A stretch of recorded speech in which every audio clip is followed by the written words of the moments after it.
O sapato ferrado e a sandália de veludo. Imaginem o diálogo entre esses dois elementos: um sapato ferrado e uma sandália de veludo. Eles estavam num monte de lixo, estavam num lugar onde o lixo reciclável era descartado e, por coincidência ou por casualidade, ambos foram jogados ali, um ao lado do outro. O sapato ferrado e a sandália de veludo. E eles começaram a conversar, e a sandália de veludo olhou para aquele sapato todo rústico, todo desgastado pelo tempo, e perguntou para ele: como é que foi a sua vida? O sapato ferrado respondeu: olha, minha vida foi complicada. Eu andava em lugares sujos, o meu dono me colocava em situações muito difíceis. Quantas vezes eu tive que trabalhar no meio de barro, no meio de lama. Eu já pisei em prego, já chutei pedaços de pau.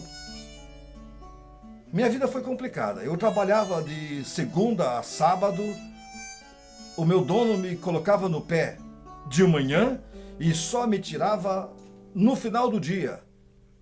Eram sempre as mesmas meias, aquele pé calejado. Olha, a minha vida de sapato ferrado não foi fácil, não. Eu nunca recebi uma graxa, meu dono quase não me lavava, mal me mantinha. Depois de passar o dia todo no pé dele, chegava na casa dele, ele me tirava e jogava num canto. No outro dia me pegava sem nenhum cuidado, me jogava no pé e saía para trabalhar. E eu tinha de acompanhá-lo nesses lugares. Uma vez caiu um objeto em cima de mim, um objeto pesado. Eu só não me estraguei mais porque eu sou um sapato com ponteira de ferro. Senão, tinha ficado feio o negócio. Mas e a senhora? Como foi sua vida? Então a sandália de veludo começou a dizer: como que a vida é? Eu já fui totalmente diferente de você. A minha dona era uma madame. Ela me tratava com o maior carinho e maior cuidado possível. Raras vezes me usava.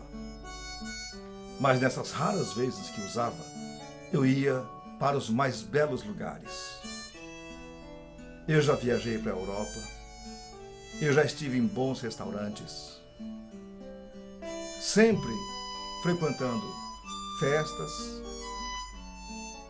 almoços, jantares, cerimônias. Toda vez que eu saí, toda vez que eu fui usada, foi para um lugar bom, para alguma coisa boa. Não me lembro de ter pisado alguma vez em algum prego. Não me lembro de alguma vez ter caído alguma coisa em cima de mim. Não me lembro de ter pisado em lama. Nem pego chuva, nunca me molhei. E toda vez que eu chegava em casa com minha dona, ela me pegava com carinho, com cuidado, me limpava e me guardava. Eu me sentia muito bem, muito protegida, muito amada, muito valorizada. E os dois sapatos estavam conversando, o sapato ferrado e a sandália de veludo, quando veio o dono daquele lixão, pegou os dois de uma vez e os levou para serem triturados para a reciclagem final.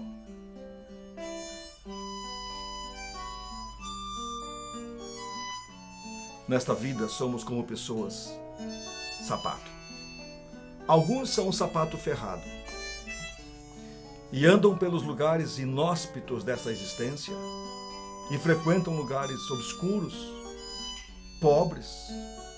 Outros, no entanto, são pessoas de mais poder aquisitivo, de mais recursos. A questão é que Não importa se você foi ou é um sapato ferrado ou uma sandália de veludo, todos os sapatos vão parar no mesmo lugar. A sociedade faz distinção entre este e aquele, entre um doutor e um lavrador. A sociedade faz distinção entre um nobre e um pobre. A igreja faz essa distinção. O apóstolo Tiago escreve na sua epístola que não é normal, que não é correto que se numa sinagoga entrar alguém rico, com anéis nos dedos, com roupa pomposa, deva ser tratada essa pessoa com honra, com respeito, com deferência. E se entrar uma pessoa andrajosa, mal vestida, simples, pobre, não seja nem notada ou colocada em qualquer canto. Eu, quando ia pregar em algumas igrejas, e quando vou pregar em algumas igrejas, eu não gosto de ficar sentado lá em cima na plataforma. Gosto de sentar-me lá, junto com o povo, na nave do templo, porque eu não sou nada mais do que ninguém. Eu fui numa igreja uma vez, fui visitar, e eu olhei que atrás, na plataforma, atrás do púlpito, havia mais pessoas sentadas ali do que pessoas no templo propriamente dito. Umas 60 pessoas. Eu fico pensando, para quê aquilo? Será que aquelas pessoas que estão lá em cima são mais nobres do que um membro normal e comum que frequenta aquela igreja? Por que tratar as pessoas com essa discrepância de valores? Eu conheço um pastor, se é que eu posso chamar esse indivíduo de pastor. Ele é reverendo de uma denominação. E o escritório dessa denominação mandou uma carta para ele. Ele ficou muito bravo quando recebeu aquela carta. Porque ao endereçar a carta, ao colocar o destinatário, em vez de escrever ao reverendo fulano de tal, o escritório escreveu apenas ao pastor fulano de tal. Ele ficou indignado, revoltado, bravo, porque o escritório, em vez de chamá-lo de reverendo, o chamou apenas de pastor. Esse tipo de gente infesta as igrejas, infesta a sociedade. É nocivo, é maligno.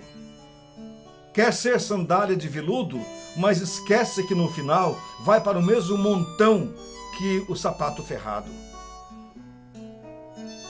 Conheço pessoas que mal olham para os pobres, para os simples, que passam de nariz empinado. Convivo com pessoas assim. Vejo na igreja onde vou pessoas assim. Uma das coisas que deixavam os adversários de Jesus revoltados é que Jesus dava atenção para aquelas pessoas que ninguém notava. Jesus tocava num leproso. Jesus dava atenção ao cego, ao mendigo, ao andarilho. Jesus conversava com a prostituta. Jesus ia à casa das pessoas simples. Jesus estava com os marginalizados, com os desprezados, com aquelas pessoas que eram tidas pela sociedade como repugnantes. E era esse tipo de gente que Jesus buscava.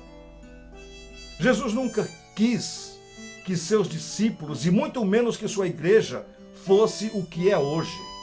Eu vou dizer uma coisa para você, meu irmão. Eu vou dizer uma coisa para você, meu amigo.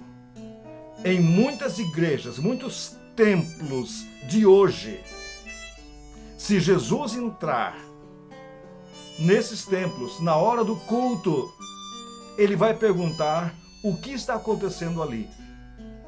E alguém vai dizer, é um culto. Ele vai dizer, isto é culto?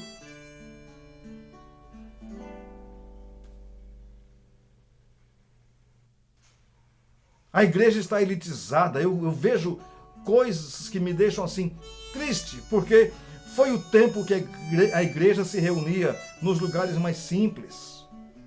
A igreja no começo não construía templos. Hoje constrói catedrais. Aqui em Curitiba tem um templo que só o lustre custou R$40 mil.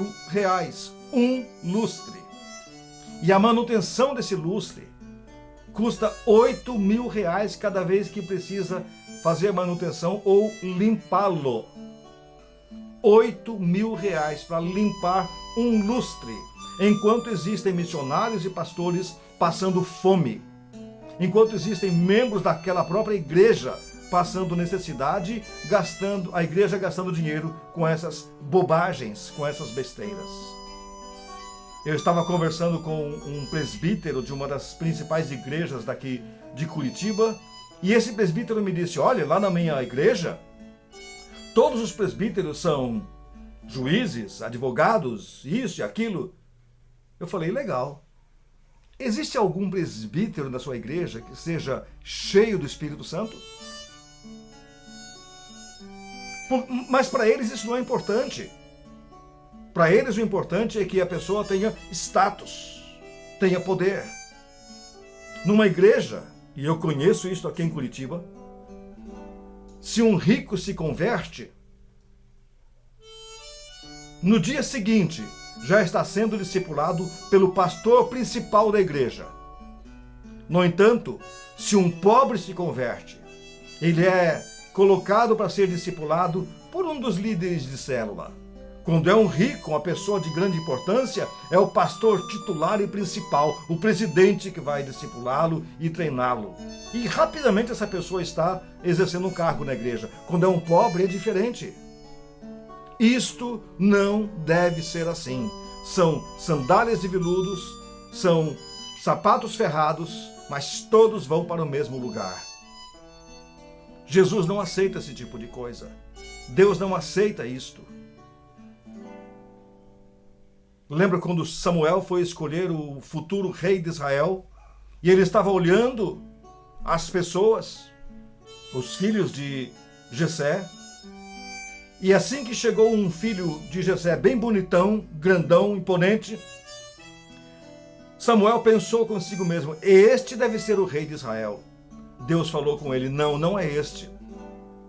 Porque você está olhando a aparência. Eu não olho a aparência, eu olho o coração. Quantas pessoas estão vivendo de aparência? Sandálias de veludo, passeando em shopping, se esquecendo que um dia estarão no montão para reciclagem. Evangelho é algo simples. Evangelho é simplicidade. Evangelho é algo que une as pessoas e não que as sectariza, que as separa, que as coloca de acordo com a sua classe social. O cristianismo começou com pescadores, com pessoas sem estudo, com pessoas sem notoriedade, com pessoas desqualificadas, mas pessoas que sabiam amar, que sabiam receber, que sabiam ser receptivos, pessoas que davam sua vida por Deus, por Jesus e pelos discípulos. Uma vez, o apóstolo Paulo, em Atos capítulo 20, reunido com os cristãos, despedindo-se deles, ele falou: eu fico triste por saber que virão lobos devoradores e entrarão na igreja e farão estrago no rebanho, e mesmo do meio da igreja, do meio do rebanho, surgirão pessoas que quererão arrastar atrás de si os discípulos apenas por ganância, para tirar desses discípulos a lã e a carne e o leite, para explorar as ovelhas. Ser cristão é algo simples. Ser pastor, então, deveria ser mais simples ainda. Hoje a pessoa se orgulha de ser ministro do Evangelho. A palavra ministro, no grego, é escravo, o peretes. Podemos dizer, um escravo que está acorrentado no porão do navio remando. Você já viu aquelas cenas daquelas galeras, aquelas naus com muitos remos e os escravos lá no porão do navio, eles remando? Aquilo é um ministro. Não tem status nenhum. É um escravo, é um servo. O pastor deve ser escravo, servo. Não deve aparecer, não deve ser aquela pessoa que deve pegar o primeiro pedaço de bolo, sentar nos lugares melhores, ser tratado por primeiro. Não. O pastor está para servir. Nós estamos para servir. Você está para servir. Portanto, entendamos que não importa se sejamos ou se somos sandálias de veludo ou sapato ferrado, a sepultura espera por cada um de nós. Então não vale a pena o orgulho, não vale a pena a presunção, não vale a pena a arrogância e a prepotência. Sejamos simples, sejamos humildes.